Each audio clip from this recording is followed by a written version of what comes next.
Welcome to the Bookshop at the End of the Internet. This podcast is dedicated to helping book lovers discover new authors. Like all the best bookshops, this podcast is filled with all kinds of books and all kinds of authors. So tune in, browse around, find a new author, and discover a new favorite book at the Bookshop at the End of the Internet. I'm Stacey Horan, author, book lover, and host of the Bookshop at the End of the Internet. This is episode number 248. For more information about this or any of our episodes, go to my website, staceyhoran.com. If you enjoy the podcast, leave us a review, like us on social media, and share us with your friends, family, and fellow readers.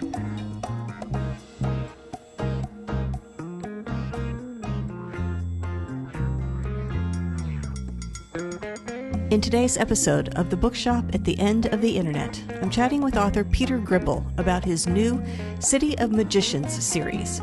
The first 3 books in the series, Threat, Within, and Quickening, are available now, and Peter is hard at work on books 4 through 6. In this fantasy series, a society built on intellect and pacifism is forced to confront a brute force barbarian invasion. Can the society survive? Peter's stories challenge the ideas of war, power, and the control of knowledge as a weapon. He was inspired by his early childhood spent in France, where he was taught never to speak about World War II.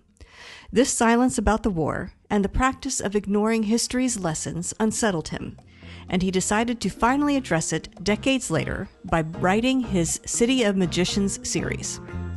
In this episode, I'll chat with Peter about his writing journey, the extent of his world building, which included creating his own hieroglyphics and sign language, and how he found legitimacy for his fictional stories in the biographies and memoirs of former world leaders, as well as a few other things. Coming up.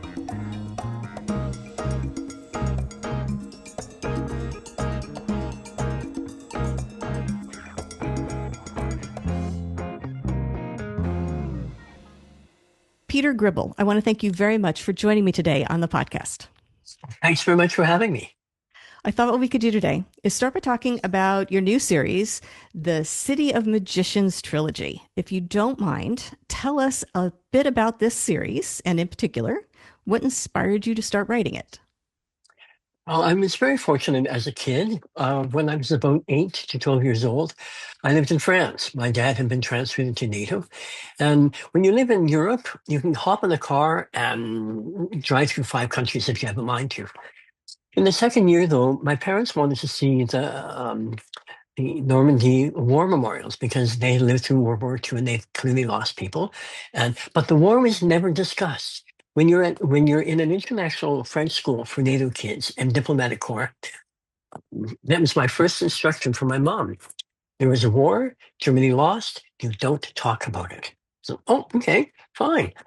So we had German, French, Dutch kids, and as all of our student friends. But so when we got to Normandy, I was somewhat stunned by thousands of little white crosses stretching to the horizons. And I just thought, there's something wrong here. And my mom was trying to exercise my poor math skills, adding and subtracting. As we stood in front of each cross, she asked, and how old was this one when he died? And they were all young, late teens and early 20s. And then she turned to another cross and said, and how old was this one? And the numbers were wrong. They didn't end in 1940, something or other. Mummy, the numbers are wrong. This guy had died in 1918, and his birth year had been in the late 1880s. And so my mom said, that's because he died in the First World War. And I was utterly flabbergasted. There were 2 world wars in the same place. And so we got into the car, and then we were driving off to Vimy Ridge, which is a fairly important monument to the thousands of Canadian people who had died at that battle. And something in me had enough. And I refused to get out of the car. And my parents must have thought I was having a childish sulk or something. But I felt this amazing, inarticulate sense of certainty that this was wrong. And I marvel at this where did this knowledge come from? And so it was a moment of awakening. And it took decades for me to get back to that and write about it. So the whole notion about war and passive resistance and non-cooperative sort of stuff, I learned about once we came back from Europe, but I could never solve it to my satisfaction. I have provisional sympathy for the nonviolent pacifism approach, but you have to choose your opponents fairly well, because people like Hitler or Stalin or Mao Zedong, they couldn't care less about noble sentiments. But the British were, Gandhi was amazingly successful in kicking the British out from India. And so, but still, they did not, the equation was incomplete. So in the end, decades later, the inspiration came to me, write about it. Write a novel about what would a pacifist, nonviolent city-state do to prepare for barbarian invasion coming in 6 months. And I thought, oh, okay, boom. And that's where City of Magicians started. It took me a very long time to write all 3 books. And the interesting thing about it was that it became enormous. My poor publisher said, listen, can you not cut this down a bit or divide it up? And it underwent, the manuscript was 1,200 pages, but it had taken me, I'll cut it short. It was about 15, 18 years writing the thing. But the interesting thing, it underwent, and I like to call it a literary mitosis. It was a cellular division that went, oh my goodness, it's a trilogy. And it divided incredibly neatly. And so it was sitting there waiting for me to uncover the fact that there was this natural division. So yeah, that's the long version of how I came to write The City of the Magicians. Well, let's start with the first book, Threat. It's Threat. Within is book 2, and Quickening, book Yes. 3. So I'd like to start with Threat, book 1. In particular, I want to talk about 2 things. We can take them in whichever order you would prefer, but I'd like to talk about sort of the setting and the world building around it. And then I'd like to talk about sort of the main characters we meet in book 1. Do you have a preference for which road we go down first? Oh, we can do world building. That Okay. was a ton of fun. Yep. Okay, good. Yeah, because set it up for us, because this, I imagine it's fictional. So you've created this world for us to reside in, but I imagine a lot of it will feel familiar in some ways. So let's talk about real inspirations you drew from, what fantastical elements you wanted to make sure were included, and how you ended up marrying them into this unique place. Sure. Well, there's a good story about a Canadian author who wrote crime fiction, mystery series, and he bases it in Vancouver, and he has his a detective inspector going down the street and turning left. And the book got published. And then he got a letter in the old days when people sent letters from the Outer Hebridean Islands from someone who said, oh, you've made a mistake. You can't turn left on Cornwall Street. So I thought, oh my goodness.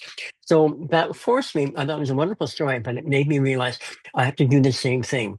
So I drew a map, a very detailed map of the City of the Magicians, which the inhabitants just called the city. There is only one like us. So I have this map, and there's a map in each, slightly different in each of the 3 books, with different houses and buildings being highlighted. So it started from there, but I also wanted it to be sufficiently different. So I had to create a language that was based on glyph writing. They don't have an alphabet. So I was studying Chinese, ancient Mayan, and ancient Egyptian as pictorial languages, and have gone a certain distance in creating them, which was a ton of fun. And that also includes sign language, which is also strangely pictorial. So yeah, but the city-state as a pacifist, nonviolent place, they have a sacred spring, which sort of gives them a vaunted. It's like lures in a way, but they're quietly fleecing the pilgrims that come as well. They have a certain sense of quiet superiority.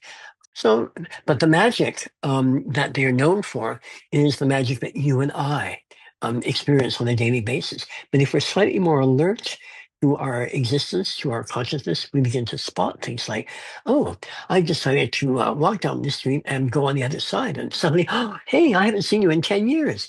Now, if you trace back your breadcrumbs to just say, now, what made me decide to cross the street and meet someone I haven't seen in 10 years? Those are elements of what I like to call the sentience of reality, that we are wiser and smarter than we give ourselves credit for. And the citizens of the city of the magicians, they've caught on to this to a certain degree, but they're also getting lazy and complacent. So Okay. Now, set in this setting, let's talk about the characters, because I imagine the setting does bring some pressures to bear on these characters and how they conduct themselves and the choices they make and the constraints within which they can operate. But if you don't mind, introduce us to a couple of the main characters, maybe a couple of your favorites, particularly ones we might follow then into later books. right. Okay, the first one is Sass, and he's sort of a young scholar who's he's lost his parents. He's being raised by his aunt, and he's been selected by the council of the city council. And he's quite puzzled by this. And then it's announced that, oh, you are going to educate the barbarian with telepathic sendings. And he's just, what? You've made a mistake. And so he's just, okay, if I'm a citizen of the city, I will go along with this. But he ends up finding, without giving too much away, that he's being manipulated into this. And he is bait for the barbarian leader, who is still 6 months away. But underneath all this, the council, the head of the strategist heading the council realizes there's an underground movement plotting to collaborate with the same barbarian for their reasons. And he's having to think, my goodness, how do I expose these people and who are they? And so the second character is Lalia, who is looking for the lost manuscript of her lover, who has also disappeared. And she stumbles into this group, and she's faced with a dilemma, choose life or death. And so she says, okay, life. And she finds that she is compromising herself to a tremendous degree, and that struggles to keep her inner integrity alive as much as possible. And bit by bit, she realizes the degree to which this particular, it's called the fifth school, is trying to compromise the city for this underground movement's benefit. Interesting. Okay. All right. So take us through, if you don't mind, a little bit more of the plot of book one. We understand that there's this overall theme of pacifism, nonviolence versus sort of brute force barbarianism that we could see on the horizon. Like that's Right. the clash. That's the setup that Yeah. we're expecting, and the tension that it creates. So, given that is coming at us, tell us a little bit more about the plot and sort of what everybody's running around doing as this disaster is coming towards them. Right. We have the two factions, and bit by bit, they both work.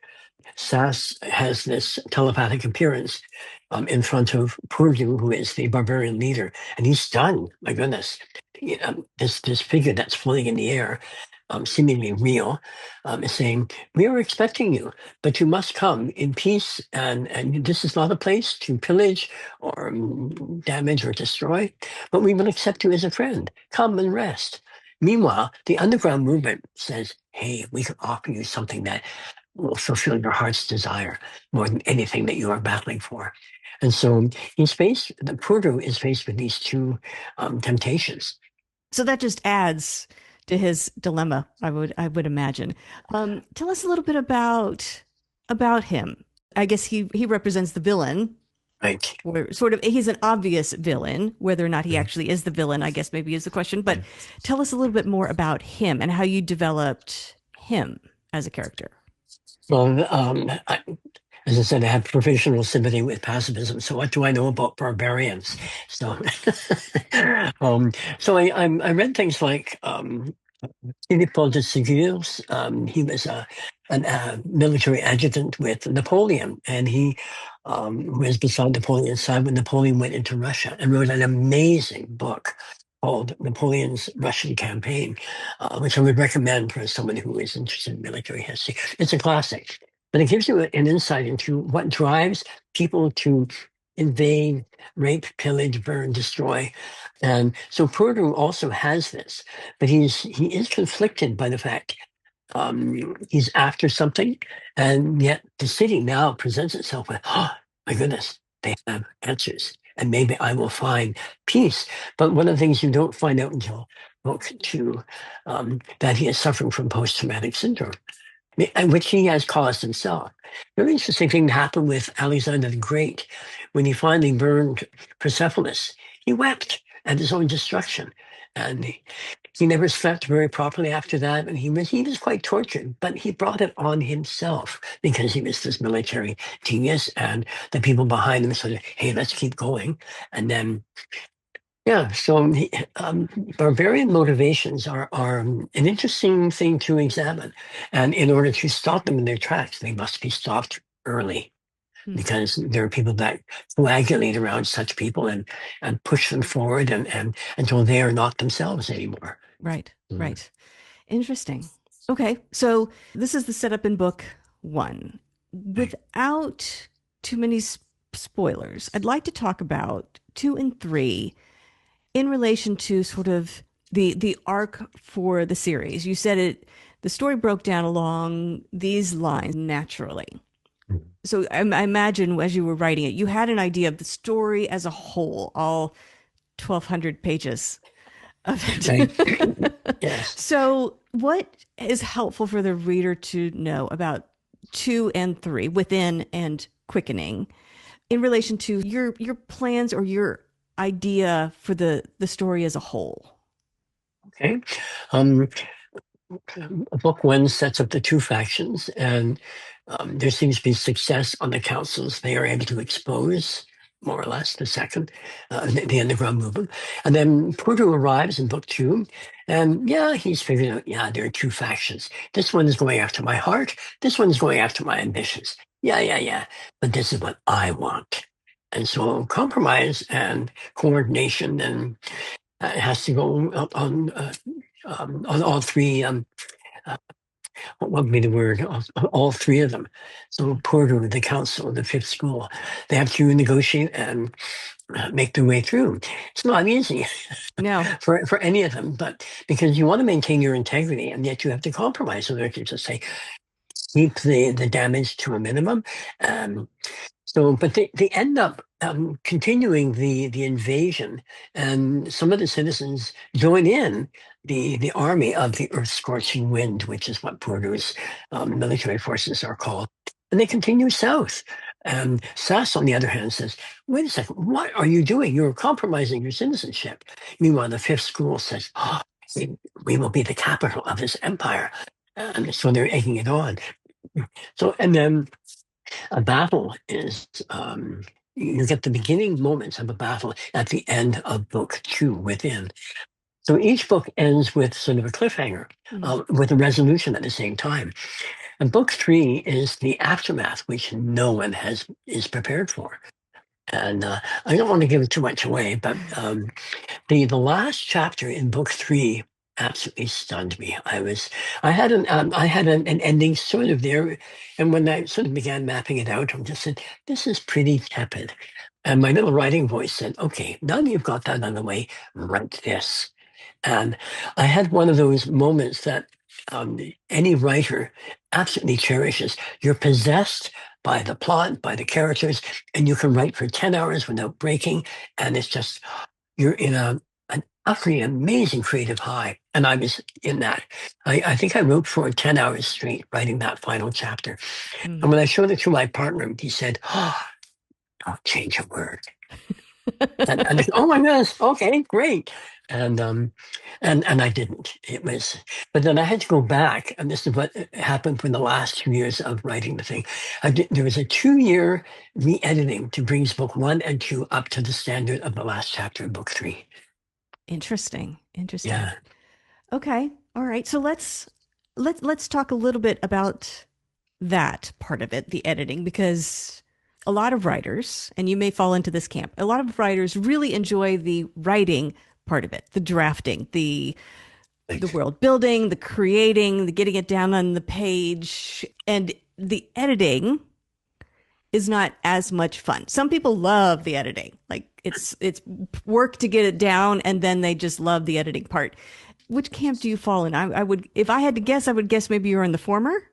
But do um, you enjoy the editing? Is that and I have to say I enjoy both. mm, It's very interesting to see the story emerge and have characters sort of pop up and say, okay, this I'm here and this is what I'm going to say. Just okay. And I listen to that. It's a very interesting process where the book writes itself. And then when I'm doing the editing, it was it strengthens the memory in such a way that you can say, okay, this is happening in book three, and yet the seed of it amazing was already there and I didn't know it at the time. right? And so I will go back and forth.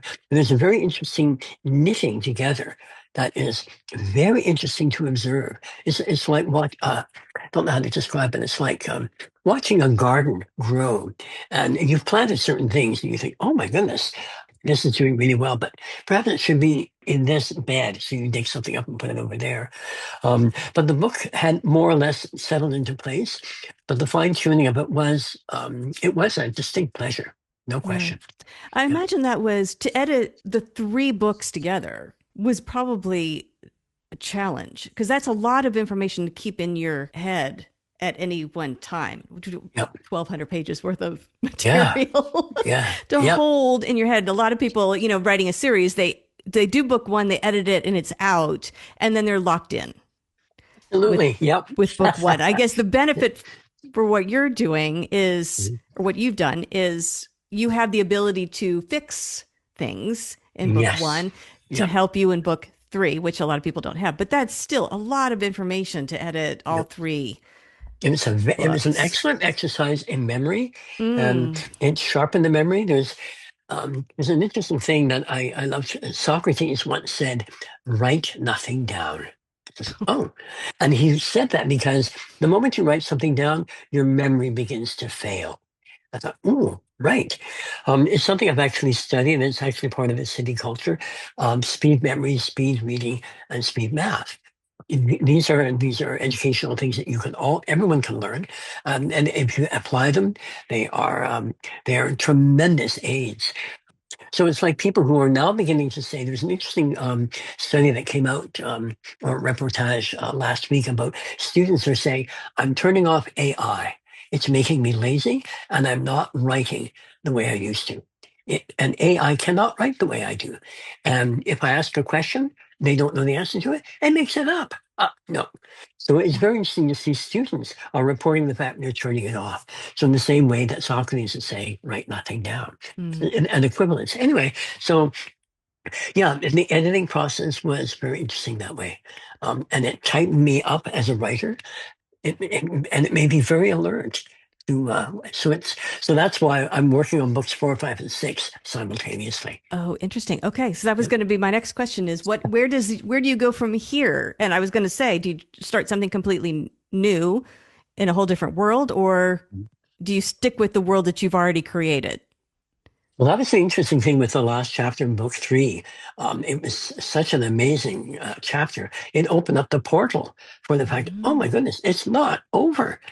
Some books four, five, and six are um, it's almost as if books one, two, and three are the prologue oh, or interesting. the prequel to what's going to happen in four, five, and six. It was quite surprising for me, Wow. So that and was quite not part of your original plan. Four, five, and no, six were, oh, yeah. interesting. So the book has the writing has grabbed me by the throat and thrown Yeah. me on the ground and just saying, "I'm not finished with you yet." I was going to say, what a gift that the last chapter of book three gave you this whole new trilogy to write. But I Yeah, appreciate your analogy that it was more like a royal beating Oh perhaps. yeah, but it was a portal that just sucked me in. Just saying, it ain't over till the last magician sings. Uh, Oh, and they'll tell you when that happens, I imagine. yeah, When yeah. you get to the Well, end of six, who knows? yeah. Well, I do. I have written an epilogue, and where that fits into anything. There, I mean, I'm 74 now, and I have 20 years left, perhaps. Both my parents lived into their 90s, so that means I have to write a lot. A little bit faster maybe this time Yeah, around. But now that you exactly. know what you're doing and your world is there, Exactly. right? And yeah, Yeah. Oh my goodness. Okay.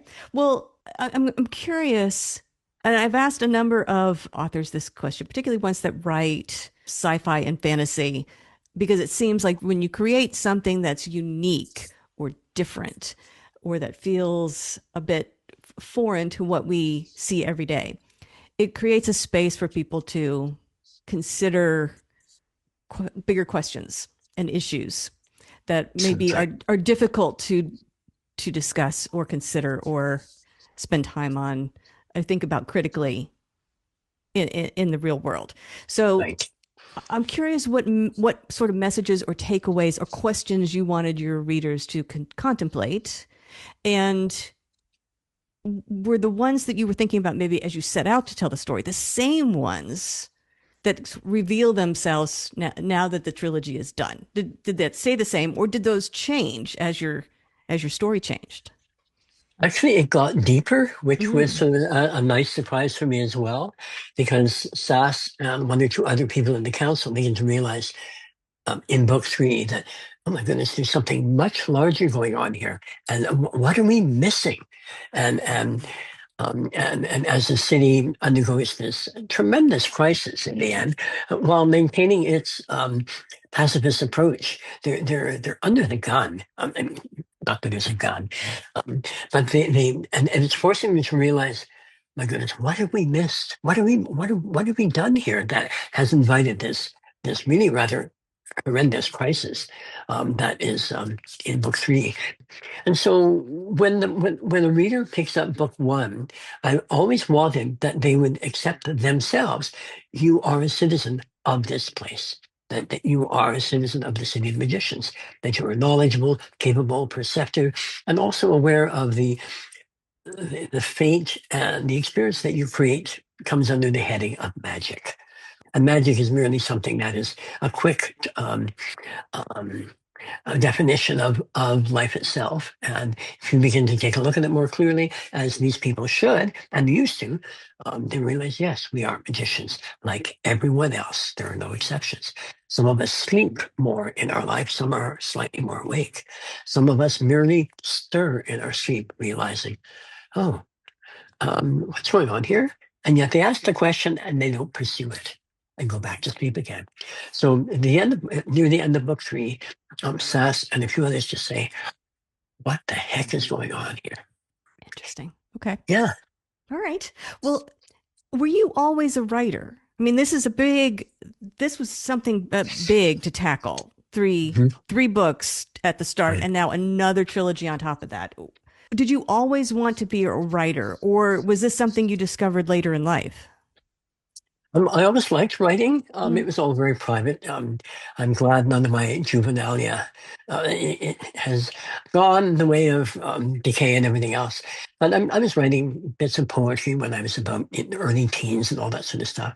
And then reading certain books would also say, "Oh my goodness, look at this! I would love to be able to do something similar," and tried, and it always fizzled out. And then in grade nine, a lot of writers will remember. This teacher turned me on. Um, in those days, we had English class every day of the week. But our teacher, Mrs. King, she's probably long gone now, said the thing that she described every day was going to be different. Monday was going to be competition. Um, oh, not competition, composition. And I thought, oh, and he would mark never more than a page and a half, so short stories or anecdotes or whatever. And I thought, oh, it's permission to write. I was just, oh, this is fantastic. I love English. And then Fortunately, I started writing for many years later. I started writing for magazines, and because I wrote fairly good copy, the editor just say, "Oh my goodness, I don't have to do any work here. You can write whatever you want," which was a lovely vote of confidence. And I wrote a couple of little novels and things I was interested in. One of which was the restaurant business. I met a couple of chefs, and I said, "My goodness, what an amazing life you need to say." Oh, it's not easy. And I got to interview chefs and their entire staff and waiters to dishwashers and whatnot. And I began writing a novel about that I thought was pretty good. But and then finally the idea of writing something about pacifism and how do you maintain your integrity in the face of real opposition, and how do you not compromise it, but turn it and just say there are alternative points of view that don't necessitate the violence, the cruelty, the death, the mayhem, all that sort of stuff. And that, as I said, that consumed me for a good 20 years. Wow. Okay. Oh, and When the you other thing too, sorry, the other thing too, I'm a gardener, which just gets me away from the computer, gets away from writing. And so I was asked to write gardening columns, which I did for about 11 years for two separate journals. So where do your ideas hatch? Like where do you mold them over? Is it when you're gardening, when you're physically doing something else, do you find the ideas come, or is it a case of the ideas come as you start writing or in quiet time? Like All of how the above, all really of the above, all the and time all ideas the all the time, yeah. time? So I carry a little reporter's notepad with me at all times. When I go outside, I have to slip it in my back pocket, or I have it beside my pillow at night, or when I'm doing my stretching, it's right beside me at all times. Just, oh, hey, Lalia should be saying this, or Sash should be doing this, and blah, blah, blah. So it's always there. And I guess I'm on to pad number 35, 36. I can't remember now. Um, and I've developed my own shorthand, which is also based on the glyphic Oh, interesting. thing that, because I started taking notes verbatim when I was getting my degrees. And, and it's very quick to write stuff down. And then I go back to my notes and insert it where it should be in the manuscript and go from there. But yeah, I read a lot of nonfiction to get a sense of what real things have happened and how people remember them. So, as I was saying before, the Napoleon's Russian campaign was a very interesting look into how an invading power thinks. And he was not well at the time, Napoleon, but he made an interesting observation that he saw it as a chess game. And it was reported that, my God, he's not sitting down to the chessboard. I can't see my chessboard. And as for the Tsar, who was not playing a chess game, he was fighting for his country and his life. But it was interesting how Napoleon saw it that way. I'm also reading memoirs from the courts of Europe. There's a very interesting series that came out in the 1880s that got reprinted about right up until about the First World War. And I've got 3 different editions of it. But one of them currently is the memoirs of um, oh, he was the Count of, I'm not going to remember his name now. Anyway, he wrote, everyone knew he was writing. He wrote during the latter part of Louis XIV and the early regency of Louis XV. And he was at court and fairly well positioned. And the Count of Saint Simon, and that's how it reads, but it's pronounced Le Comte de Saint-Simon. And he wrote this amazing memoir that no one knew when he was writing until it got published. And they were scandalized. My God, how could you possibly write about this? And it's very interesting, all the jostling and fighting at court and this, that, and how a monarch, a good one, can control the factions. Very interesting dynamics. And how with a sense of play and yet say, oh, you did this for me. Okay, I will give you a title. Or, you shouldn't have done that. I can remove you from court. So they're very interesting, very tight dynamics if the court is well, it functions. And you always have to be cognizant of the possibility of plots and conspiracies and all that sort of stuff. Right. It ain't a pretty sight, but it's a fascinating read. Um, so biographies and memoirs are really interesting. An interesting one was she was a painter at the court of Louis XVI and Marie Antoinette. She became a very good friend of Marie Antoinette, and she painted lots of very competent portraits of Marie Antoinette and their children. And she had to flee when the revolution happened. And she ended up in Russia with the French diaspora that ended up there and was at the court of, was it Catherine the Great? Maybe it was Catherine the Great. And she was writing about all these sorts of things. Her memoirs are a fascinating read. So a painter, a woman painter of some renown at the court of Louis XVI and Marie Antoinette. She wrote her memoir. Wow. Fascinating stuff. Yeah. Did you have any idea when you started this book, when you had this idea and you're like, okay, let me sit down, see if I've got a book here. Did you have any idea how much research you would be doing, how much you would be reading, how much you would be studying? These campaigns and heads of state. Yeah. They were wonderful distractions on one level because a lot of this I've not used. Mm. But the whole immersive thing of the research helps sort of, okay, well, if that can happen, this can happen in the series. So there is a curious search for legitimacy. That here I am writing fiction and yet being inspired by nonfiction. It made me feel safe. Oh, that's a very good point. Well, it sounds like you're going to be busy for a while. Books 4, 5, and 6, I imagine, will probably not be shorter or quicker or simpler. They're probably just going to get more complicated. Right. But in the meantime, if people want to learn more about you and the first 3 books and things you have going on, etc., where can they go to find you and that information? Okay, petergribble.com is the website. I have an Instagram account, which I'm very loath to be attentive to. It's Peter Gribble 3. I'm very slowly learning how to add things to it, so it'll be very slow on that level. You can get the books at Amazon. You probably have to put my full name in there, Threat Peter Gribble, because there are different books that also apparently have that title as well.